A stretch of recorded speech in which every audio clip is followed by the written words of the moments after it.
เมื่อข้าพเจ้าบ่ใส่แว่นตาเนาะหรือว่าสีตาออกไปข้างนอกอืมรู้สึกว่ามีความสงบหลายขึ้น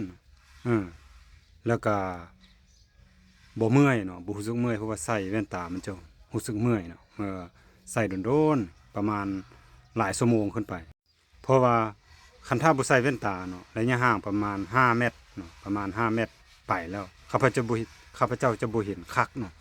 หน้าตาดังนั้นก็ คนรู้จักก็จะบ่ได้ทักเนาะบางที่เขาจะว่าเฮายิ่งเนาะแต่บ่แม่นเฮาบ่เห็นคักแล้วก็บ่ได้ทักคันบ่ได้ทักแล้วเฮาก็มีเวลาเป็นของตัวเองหลายขึ้นเนาะถึงว่าเขาจะเข้าใจผิดก็ยานะมันก็บ่เป็นหยังเออเฮามีเวลาเป็นของส่วนตัวหลายขึ้นมีแต่แนมเบิ่งว่าเออคนที่กายไปกายมาเขามีอืมมีปฏิกิริยาจังไดเนาะเพื่อให้ลบหลีกทันเนาะกรณีมีคนร้ายคนร้ายเนาะ ข้าพเจ้าได้มาสมเทียบบางแล้วเนาะการลบลีกเส้นกันบ่ใส่แว่นตาเนี่ยจะคล่องแคล่วก่อนเวลาเจ้าลบลีกเจ้าตีลังกาป้องป้องป้องป้องสิเนาะแว่นตาเจ้าก็ตกคือเก่าเนาะสุดท้ายก็เจ้าก็จะบ่เห็นคักคือเก่า